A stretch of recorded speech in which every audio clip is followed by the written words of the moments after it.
नमो हरियंताणं नमो सिद्धाणं नमो वायर्याणं नमो वज्रायाणं नमो लोये सौपसावणं ऐसो पंच नमुकारो सौवपावपणासनो मंगलाणं च सौवेशीं परमं वै मंगलम् मंगलम भगवान वीरो मंगलम गौतम प्रभु मंगलम सुलभद्राद्या जैन धर्म सुमंगलम।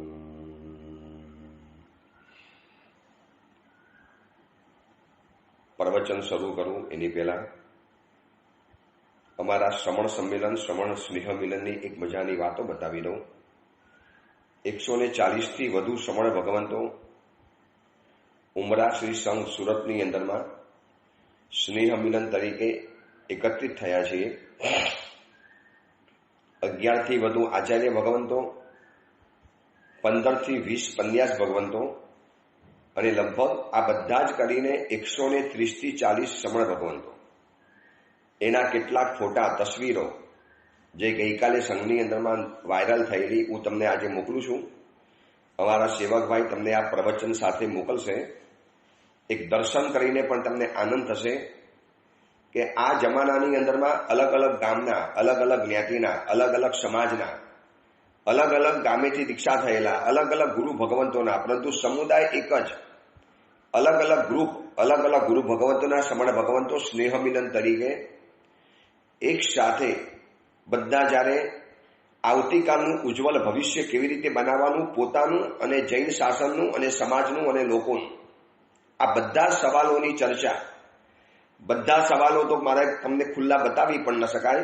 કેટલીક વાતો અંગત હતી, આત્મીય હતી, અંદરની વાતો હતી, પરંતુ એવા પ્રશ્નોની ચર્ચા કરી કે જેનાથી આવતીકાલ અમારી પણ મંગલ બને, જે શ્રી જૈન સંઘની અંડરમાં રહીને અમારે જીવવાનું છે એ શ્રી સંઘની પણ આવતીકાલ મંગલકારી બને, કલ્યાણકારી બને અને સ્વજીવન શુદ્ધ બને, વિશુદ્ધ બને। આગળ જઈને કેવી રીતે સમાજની સમક્ષ જવું, સ્વાધ્યાય કેવી રીતે કરવો, આગમોનું વાંચન કેવી રીતે કરવું, કેવી રીતે લોકોની સાથે પેશ આવવું, આ બધી જ વાતો નવા નવા શ્રમણ ભગવંતોને મેં કીધું ને, 9 વર્ષના મુનિ ભગવંતી લગાવી અને 92 યર્સના એક આચાર્ય ભગવંત છે પૂજ્યપાદ શ્રી કુલચંદ્ર સુરેશ્વરજી મહારાજ। આ બધા શ્રમણ ભગવંતો એકી સાથે બેઠેલા હોય અને બધાને પાછું બોલવાનો અધિકાર। જ્યારે પહેલું સેશન ગઈકાલે 9 વાગે શરૂ થયું ત્યારે પૂજ્યપાદ આચાર્ય ભગવંત શ્રી રત્નસુંદર સુરેશ્વરજી મહારાજાએ સૌ પ્રથમ એ જ વાત કરી કે આજે એવું નથી કે માત્ર વડીલો બોલશે કે વડીલ પદસ્થો બોલશે, નાનામાં નાના સાધુ ભગવાનને પણ પોતાની સમસ્યા, પોતાની મૂંઝવણ, પોતાનો વિચાર, એના મનની અંદરમાં પણ જે આઈડિયા હોય, સમુદાયને, સંઘને, શાસનને, સમાજને, વિશ્વને કોઈ પણ કામ લાગે એવો આઈડિયા બધાને બધો રજૂ કરવાની છૂટ। અને એ એવી રીતે આગળ વધતું ચાલ્યું જાણે કે એક પાર્લામેન્ટ ભરાઈ હોય, સંસદ ભરાઈ હોય અને કોઈ પણ ચૂંટાયેલા સાંસદને જેવી રીતે ત્યાં પોતાનો મત, પોતાની વાત રજૂ કરવાની છૂટ મળે, એવી રીતે ગઈકાલે સવારે 9 થી 11:30 અને વરી પાછી ગોચરી પાણી વગેરે પતી ગયું, પડેલેહણ વગેરે આવશ્યક કાર્યો પતી ગયા, વરી પાછું 3 થી 5 આ રીતે આખા સેશનો ચાલે છે। આજે પણ એવી રીતે, આજે સ્નેહ મિલનનો બીજો દિવસ, એની કેટલીક તસવીરો જે સેવકભાઈએ નીકાળી છે એ તમને દર્શન કરવા માટે સાથે પ્રવચનની અંદરમાં આવશે। એકી સાથે 150 સાધુ ભગવંતોના દર્શન, એકી સાથે અનેક પ્રભાવક પૂજ્ય ભગવંતોના દર્શન તમને થશે।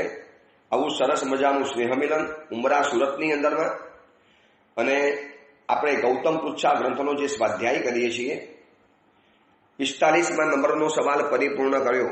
હવે 46મા નંબરના સવાલની અંદરમાં આપણે પ્રવેશ્યા છીએ અને ગુરુ ગૌતમ સ્વામીજીએ જ્યારે પણ કોઈ અવકાશ મળ્યો હશે, સમય મળ્યો હશે, એટલે ગંભીર સવાલ પરમાત્મા મહાવીરની સમક્ષ રજૂ કર્યો કે પ્રભુ, કયું એવું કર્મ છે કે જેના કારણે જીવોનો સંસાર વૃદ્ધિ પામે છે, સંસાર વધે છે? અને યાદ રાખજો, એક સંસાર વધે છે એટલે એની સાથે અનેક બાબતો આપણા જીવનની અંદરમાં વધતી ચાલે છે। એક સંસાર વધ્યો એટલે એક ભવ વધ્યો, અને એક ભવ વધ્યો એટલે એની સાથે કેટલી ઉપાધિ, કેટલી જંજાળ, કેટલી સમસ્યા, કેટલી વસ્તુઓની જરૂરિયાત, એના માટે કેટલી બધી મહેનત, કેટલો બધો પુરુષાર્થ. હવે આપણે એક અપેક્ષા એ વિચારીએ કે માનો આપણો એક મનુષ્યનો અવતાર વધી ગયો, એક મનુષ્યનો ભવ વધ્યો. હવે મનુષ્યના ભવની અંદરમાં આવ્યા એટલે આવવા માટે કોઈ માતા પિતાની જરૂરિયાત પડે. માતા પિતાના મિલન વગર તો કોઈ આવી શકવાનું પણ નથી. માતા પિતાના મિલનથી જન્મ થયો, જન્મ લીધા પછી ભોજનની જરૂરિયાત પડે, વસ્તુઓની જરૂરિયાત પડે, એના માટે રહેવા માટે ઘરની જરૂરિયાત પડે. જેમ જેમ મોટા થતા ગયા એમ આ બધી જરૂરિયાતો વધતી ચાલી. નાના હતા ભોજન ઓછું હતું, નાના હતા કપડાં પણ નાના હતા. જેમ જેમ કલેવર વધતું ચાલ્યું, શરીરનું કદ વધતું ચાલ્યું, જેવી રીતે બોડીનો પ્રોગ્રેસ થતો ગયો, જે રીતે શરીર વિકસર વિકસિત બનતું ગયું અને કપડાં વધ્યા, ઝંઝાટ વધી, જરૂરિયાતો વધી. હવે માત્ર એક માણસને સ્નાન કરવા માટે કેટલી જરૂરિયાત પડે છે. આ સંસાર એક બુદ્ધિ પામે છે, એક ભવ વધે છે, એની સાથે કેટલી બધી વસ્તુઓ વધતી ચાલે છે. હવે માત્ર માણસને એક બાથરૂમમાં જઈને સ્નાન કરવું હોય છે. બાથરૂમ જોઈએ, ગરમ ઠંડા પાણી માટે ગીઝર જોઈએ, અંદર ટમ્બલર જોઈએ, ડોલ જોઈએ, સ્નાન કરવા માટે બેસવા માટે બાજટ જોઈએ, સાબુ જોઈએ. સાબુથી સ્નાન કર્યા પછી શરીરને લૂસવા માટે હવે માનો બહુ કરોડપતિ હોય, અમીર હોય તો ઘરની અંદરમાં જેકુચી બાદ જોઈએ, પછી ઉપર શાવર જોઈએ, પછી બીજી કેટલી પ્રકારની અલગ અલગ અલગ સામગ્રીઓ પોતાના ઘરની અંદરમાં રાખે. કોઈને ફલાણો શેમ્પુ જોઈએ, કોઈને ફલાણી ચીજ જોઈએ સ્નાન કરવા માટે, સ્કિનને શુદ્ધ કરવા માટે. વળી પાછો ટુવાલ જોઈએ, ટુવાલ બદલીને બહાર આવે એટલે વળી પાછા પહેરવા માટે કપડાં જોઈએ. હવે સ્નાન કરીને આવ્યો, માથાના વાળ ધોવાઈ ગયા છે, હવે એને જોવા માટે એક મિરર જોઈએ, અરીસો જોઈએ, અને એને વાળને ઓરવા માટે દાંતીઓ જોઈએ, કાંસકો જોઈએ, વાળની અંદરમાં નાખવા માટે તેલ જોઈએ. આટલી બધી વસ્તુ માત્ર એક સ્નાન કરવા માટે જરૂરિયાત પડે છે. હવે ભોજન બાબત માટે વિચારી લો, રાતના સુવા માટે વિચારી લો, એક જિંદગી જીવવા માટે કેટલા પ્રકારના જૂતા, કેટલા પ્રકારના વસ્ત્રો, લગ્નમાં જવાના અલગ, રાતના સુવા પહેરવાના અલગ, દિવસના પહેરવાના અલગ, ફોર્મલ અને નોર્મલ અલગ, પછી ઓફિસની અંદરમાં જવું હોય તો અલગ, સ્કૂલની અંદરમાં જવું હોય તો અલગ. કેટલા પ્રકારના વસ્ત્રો આ બધાને લાવવાના, ઘરમાં રાખવાના, એને ધોવા માટે વળી પાછું વોશિંગ મશીન લાવવાનું, એને ચલાવવા માટે ઇલેક્ટ્રિસિટી લાવવાની, એના માટે ઘરની અંદરમાં જોડાણ કરવાનું, અને આ બધાના ખર્ચાને પહોંચી વળવા માટે પૈસા જોઈએ, અને પૈસા કમાવા વળી પાછું ઓફિસની અંદરમાં જવાનું, એના માટે સ્કૂલમાં ભણવાનું, એના માટે ટીચર રાખવાના, એના માટે સિલેબસ ભણવાનું, એક પછી એક આગળ વધવાનું. આ ભવની અંદરમાં જે ટોપ રેન્કર સીએ હોય અથવા તો આ ભવની અંદરમાં કોઈ પણ ટોપ રેન્કર ડિગ્રી એને પ્રાપ્ત કરી હોય, સર્વોચ્ચ ડિગ્રી, સારામાં સારા ગુણ સાથે, માર્ક્સ સાથે ટોપર હોય, એકદમ ટોચ કક્ષાનો પહોંચેલો હોય. હવે એ વ્યક્તિ આ ભવની અંદરમાં મરે અને માનો આ ભવની અંદરમાં એને એક નવો ભવ વધારી દીધો, એટલે આવનારા ભવની અંદરમાં આ ડિગ્રી સાથે નથી આવવાની. આ ભવની અંદરમાં ટોપર હતો, ટોપ રેન્કર હતો, સારામાં સારો શિક્ષકનો એજ્યુકેશનનો માસ્ટર રહેલો હતો, ક્લાસીસ પોતે ચલાવતો હતો, કેટલાય સેંકડો વિદ્યાર્થીઓને જે પોતે ભણાવતો હતો. હવે આવનારા ભવની અંદરમાં એને નવો જન્મ લેવો છે, એટલે આ ભવની ડિગ્રી કે આ ભવનું સાહિત્ય એને કોઈ પણ કામ નથી લાગવાનું. ત્યાં વળી પાછી નવી એકડેકથી કેજીમાં જવાનું, senior KG, junior KG, first, second, આમ કરતા કરતા આગળ વધવાનું, પરીક્ષાઓ પાસ કરવાની. માનો એ વ્યક્તિને જાતિસૂચક જ્ઞાન થયું અને કોઈને કહી દે ભાઈ ગયા ભવમાં તો હું ડોક્ટર હતો અને એકદમ કાબિલ ડોક્ટર હતો, કેટલાય ઓપરેશનો કરેલા છે, અને મને આ ભવની અંદરમાં સીધી ડિગ્રી આપી દો, મને બધું જ્ઞાન યાદ પણ આવી ગયેલું છે, પણ ન મળી શકે. એક નવો ભવ આવ્યો એટલે આખી નવી જંજાળ ઊભી કરવાની. એક નવો ભવ આવ્યો એટલે આ બધી જે પણ જરૂરિયાતો હોય એ બધી નવી પાયાથી પેદા કરવાની. ગયા ભવની અંદરમાં અબજોપતિ આદમી હોય, ખરબોપતિ આદમી હોય, મલ્ટી મિલિયનર હોય, આ ભવની અંદરમાં એ જ મકાનમાંથી બીજા મકાનની અંદરમાં એનો જન્મ થયો હોય, સપોઝ થઈ શકે છે. આ જ મકાનમાંથી આ મકાનની અંદરમાં એનો જન્મ થયો અને એને જાતિસ્મૃત જ્ઞાન થયું કે હું તો આ ગયા ભવમાં આ મકાનનો માલિક હતો, આખું મકાન મારું છે, મારા નામે લખેલું છે, અબજો રૂપિયા મારા નામે પડેલા છે, આ દીકરા દીકરીઓ મારા રહેલા છે, શું કામ મારે નવો પરિવાર પેદા કરવાનો? આ ઘર મારું છે, પૈસા મારા છે, પરિવાર મારો છે, ગાડી મારી છે, આખો બજારનો બંગલો મારો રહેલો છે, અને આ ભવની અંદર મારે ફ્લેટની અંદરમાં રહેવાનું. અને જઈને કહી દે આ ઘરનો હું માલિક છું, ઓલા કહી દેશે ભાઈ ભવ બદલાઈ ગયો એટલે બધું બદલાઈ ગયું. હવે અહીંયા તમારું નામ પણ નથી, તમારી સાઇન પણ ન ચાલે, તમારો અધિકાર પણ ન ચાલે, કોઈ કહેતા કોઈ રાઇટ્સ આ ભવની અંદરમાં મળતા નથી. ભવ બદલાય છે એટલે બધું બદલાય, આખી જંજાર નવી ઊભી કરવાની. અને વિચારી લેજો, એક વ્યક્તિને જિંદગી જીવવા માટે કેટલી બધી વસ્તુઓની જરૂરિયાત, પાર વગરની વસ્તુઓની જરૂરિયાત, 4 રોટલી ખાવા માટે કેટલા બધા દોડધામ કરવાની, કેટલી બધા ભાગાદોડ કરવાની. એક ખાલી જિંદગીમાં જોઈએ છે રોજની 4 રોટલી જોઈએ, સવારના 2 ખાખરા જોઈએ, સાંજે થોડા ઘણા ભોજન અને ખીચડી અને કઢી અને ભાત વગેરે જોઈએ. હવે આ બધું મેળવવા માટે દિવસ રાત દોડવાનું, અલગ અલગ દેશોની અંદરમાં જવાનું, અલગ અલગ પાર્ટીઓને મળવાનું, નવા ઓર્ડર લેવાના, કોઈ ઓર્ડર કેન્સલ થાય, કોઈ માલ પાછો આવે, કોઈ માલ રિજેક્ટ થાય, કોઈ માલ વધારે ચાલે, કોઈ ન ચાલે, એનો સ્ટોક કરવાનો, સ્ટોકને ખાલી કરવાની ચિંતા. પછી માર્ચ એન્ડિંગ આવે એટલે એનો હિસાબ કિતાબ કરવાનો, એનો પછી જે પણ એનો ટેક્સ વગેરે ભરવાનો હોય, જીએસટી વગેરે, અને એમાંથી બહાર નીકળવાની ઝંઝટ, સીએ રાખવાનો, વકીલ રાખવાનો અને નોકર રાખવાના, નોકરો આવ્યા ન આવ્યા, આ બધી જંજાર ઊભી થાય છે માત્ર એક ભાવ વધ્યો છે માટે. જોઈ લો સિદ્ધ ભગવંતોને, છે કોઈ ચિંતા? એ અખંડ આનંદની અંદરમાં રહેવાનું, અક્ષય સ્થિતિની અંદરમાં રહેવાનું, સતત શુભ ભાવ અને શુદ્ધ ભાવની અંદરમાં રહેવાનું. અને મને તમને સવારના પોરમાંથી હું ઉઠું, માનો તમારી ચિંતા અલગ હોય, મારી પણ ચિંતા અલગ હોય.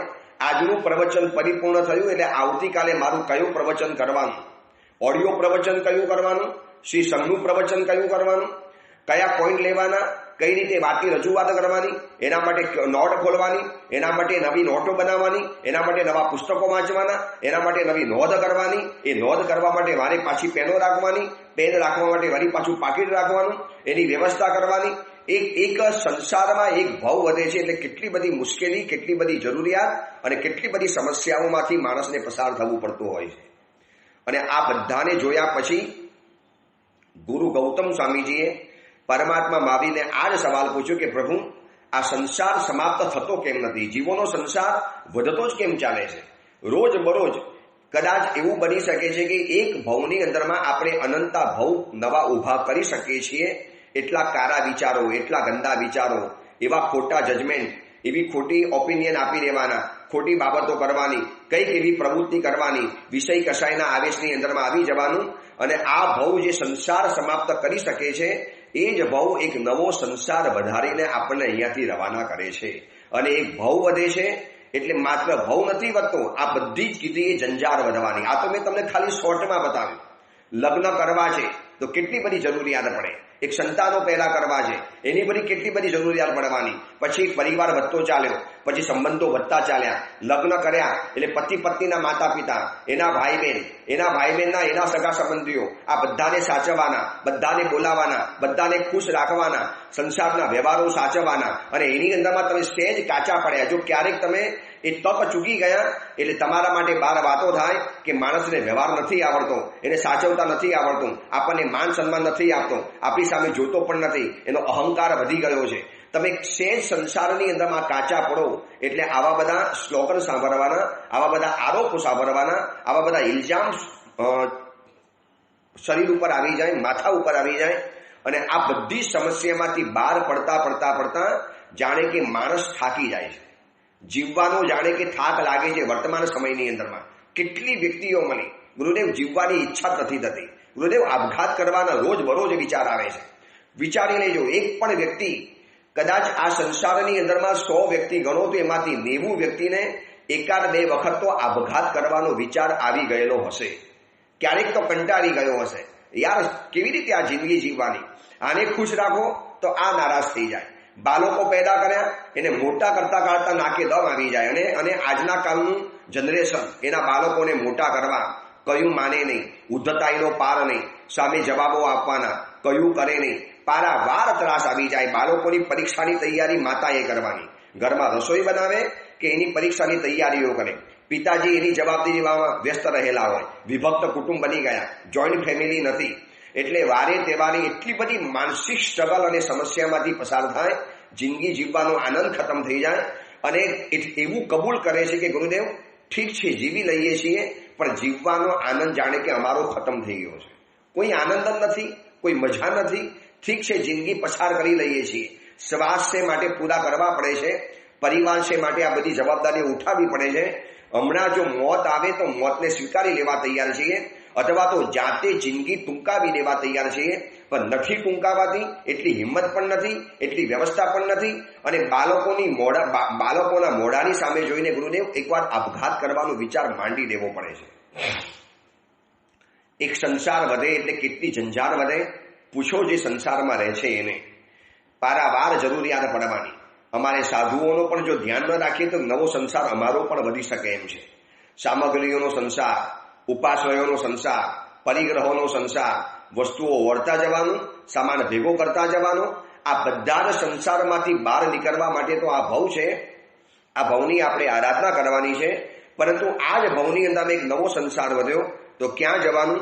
હવે એ સંસારમાંથી કેવી રીતે બહાર નીકળવું, એ સંસારને કેમ અટકાવવો, એના માટે ગૌતમ સ્વામીજી પરમાત્માને જ્યારે સવાલ પૂછે છે તો આ સંસાર વધ્યો એટલે આપણે જે જોયું ને ગઈકાલે, દ્રવ્ય પૂતગલ પરાવર્ત, ક્ષેત્ર પૂતગલ પરાવર્ત અને કાલ પૂતગલ પરાવર્ત, 20 કોટાકોટી સાગરોપમનું એક કાલચક્ર બને છે.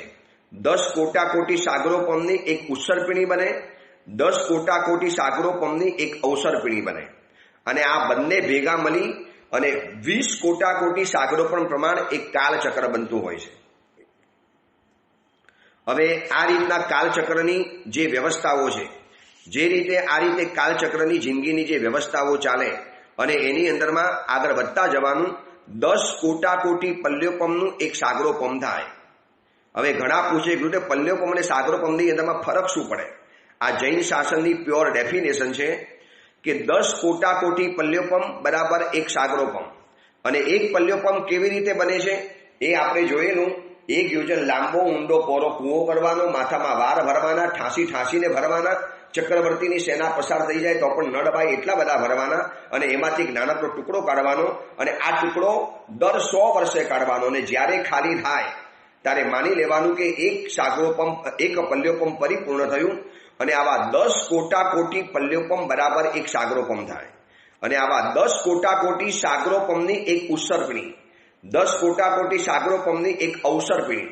આપણે અત્યારે જીવીએ છીએ અવસર્પિણી કાળ. આનો પ્યોર પારિભાષિક શબ્દ છે જૈન શાસનનો.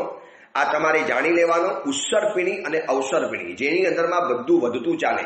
આયુષ્ય વધે, બલ વધે, તેજ વધે, શક્તિ વધે, ઐશ્વર્ય વધે, સંસ્કાર વધે, ખાનદાની વધે, ઉત્તમતા વધે. આ બધું જે શુભ વસ્તુઓ વધતી ચાલે, આને કહેવાય છે ઉત્સર્પિણી. અને અવસર્પિણી એટલે માણસના મોરલ, નૈતિકતા, પછી પ્રમાણિકતા, ઉત્તમતા, આ બધાનો હ્રાસ થતો જાય, નીચે ઉતરતું જાય.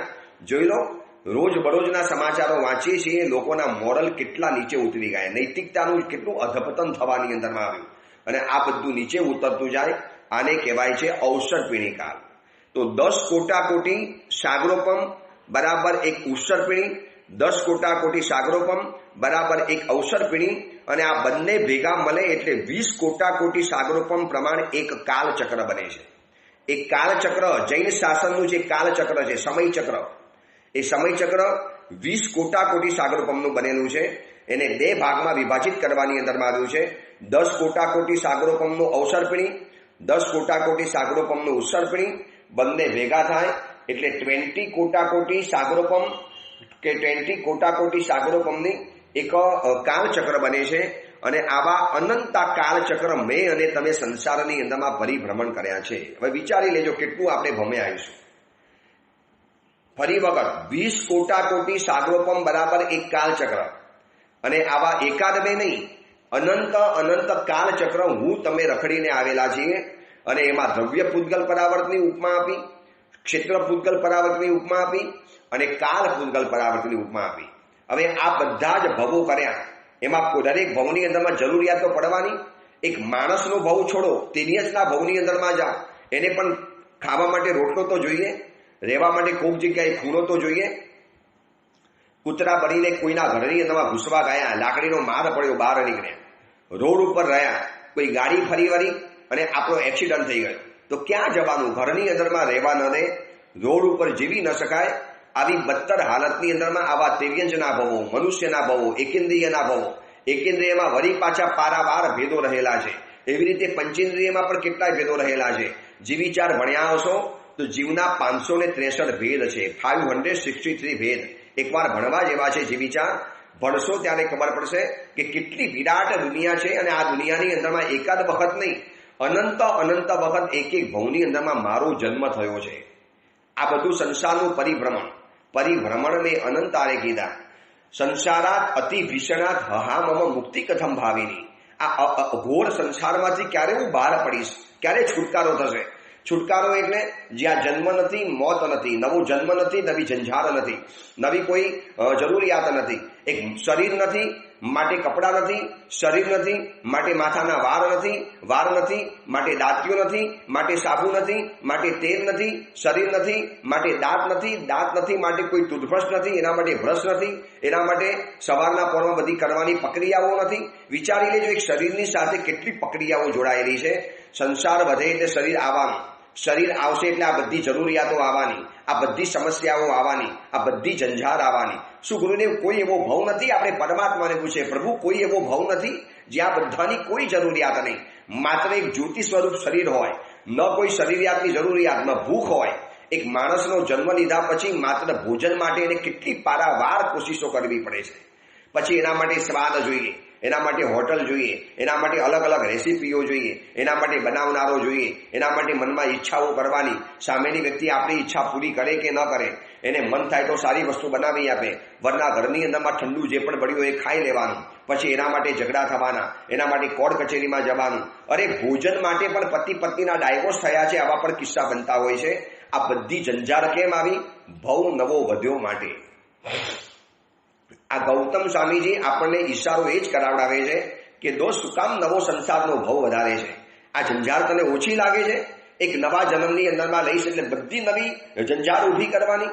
માનો હું અત્યારે 52-53 વર્ષનો થયો, જે સાંભળનારા કોઈ 50, 60, 70, 40, 25 કે 15 વર્ષના હશે, જે પણ શ્રોતાઓ હશે, આ સુધીની અંદરમાં જિંદગી જે જીવી, કેટલી બધી વસ્તુઓના સહારે જિંદગી જીવી, કેટલી બધી વસ્તુઓની જરૂરિયાત પડે છે. એક ઘરની અંદરમાં તમે વસ્તુઓ જોઈ લો, ક્યારેક જવાનું થાય, પારાવાર વસ્તુઓની સાથે માણસને જિંદગી જીવવાની છે. તો આ એક ભવ વધ્યો માટે આ ઝંઝાર આવી. હવે આ ભવમાંથી મુક્ત થવાનું કેવી રીતે? બસ પરમાત્માને ગૌતમ સ્વામીજી આ સવાલ પૂછે છે અને પરમાત્માએ એના જવાબની અંદરમાં ઓનલી વન રીઝન બતાવ્યું, માત્ર એક જ કારણ. પોઝિટિવ પર સવાલ પૂછ્યો અને નેગેટિવ સવાલ પૂછ્યો. પહેલા આપણે અત્યારે નેગેટિવ સવાલ જાણીએ છીએ કે સંસાર કેમ વધ્યો, કેવી રીતે વધ્યો, કયા કારણે વધ્યો.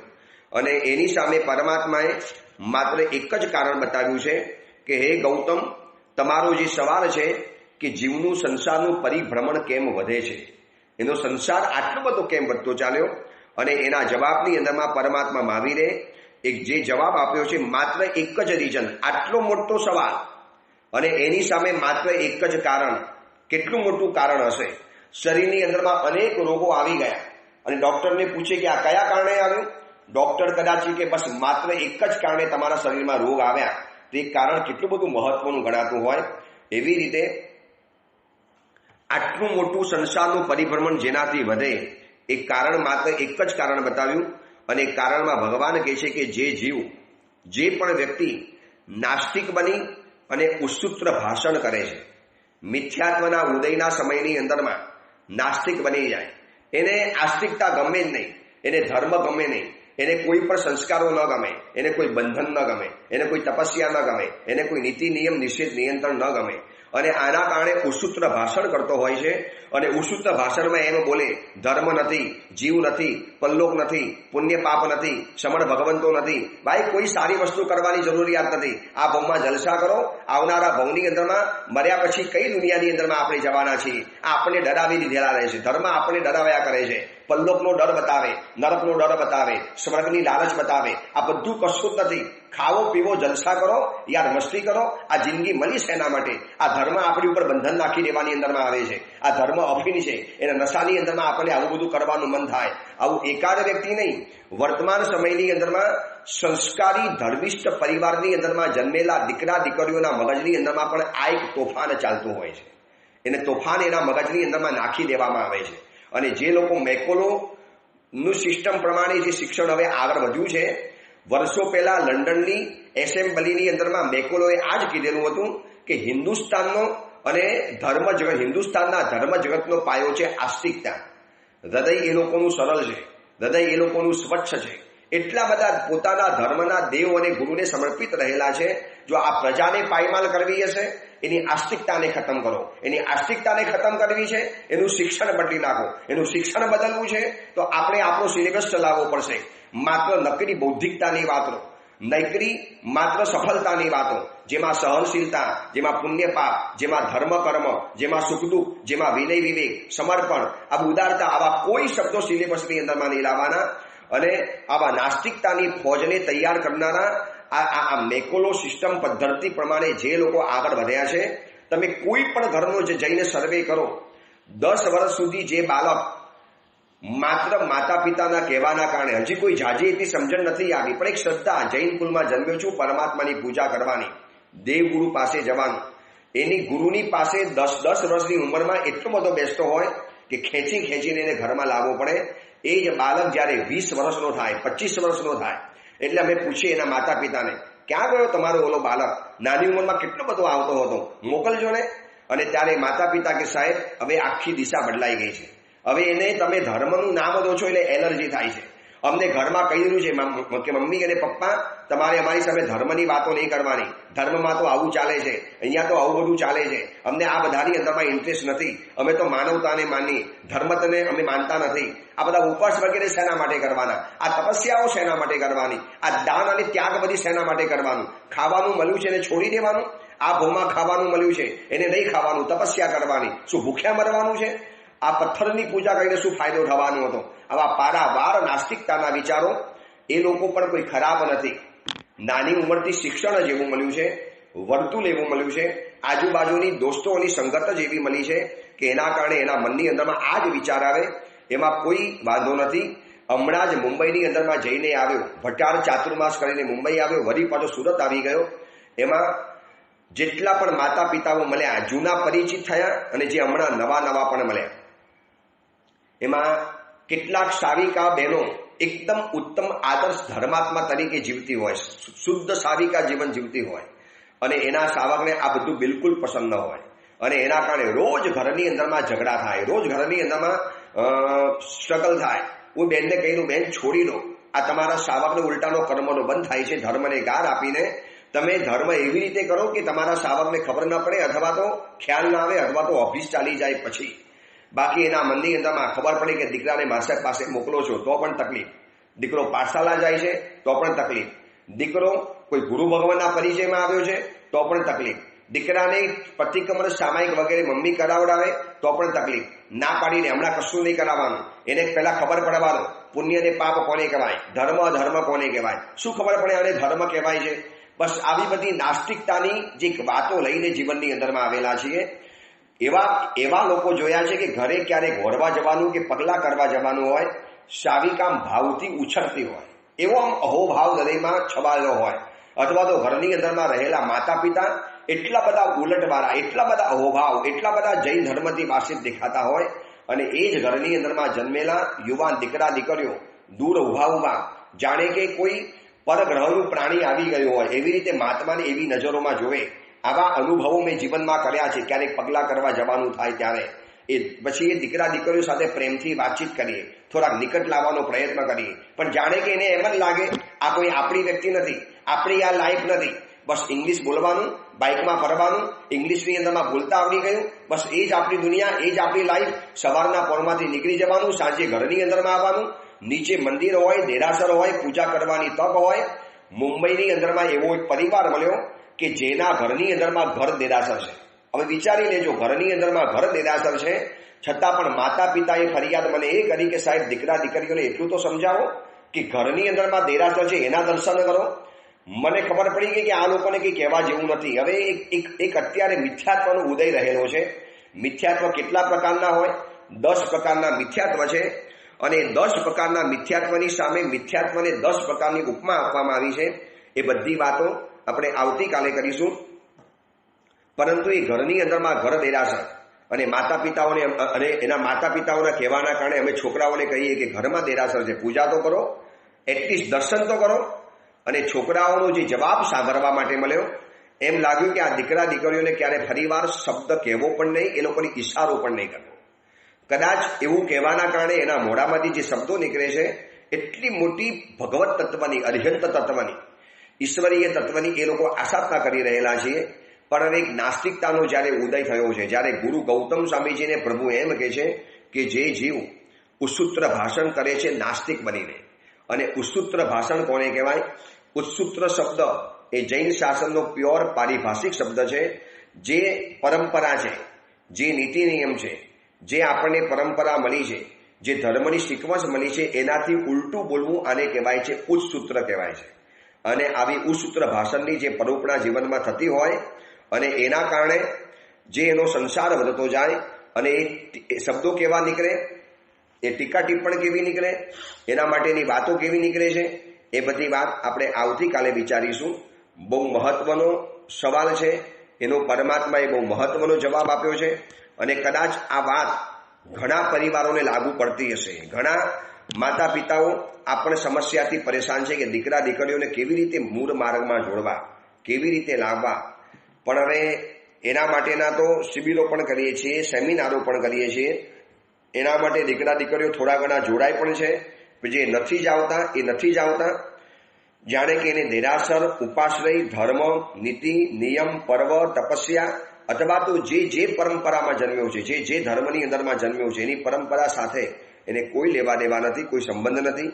ચલો એ અંગેની બીજી મહત્વની વાત આપણે આવતીકાલે કરીશું. એ જ મંગલ કામના, મંગલ ભાવના. જેના વિરુદ્ધ કાંઈ પણ બોલાયું હોય તો મિચ્છામી દુક્કડમ.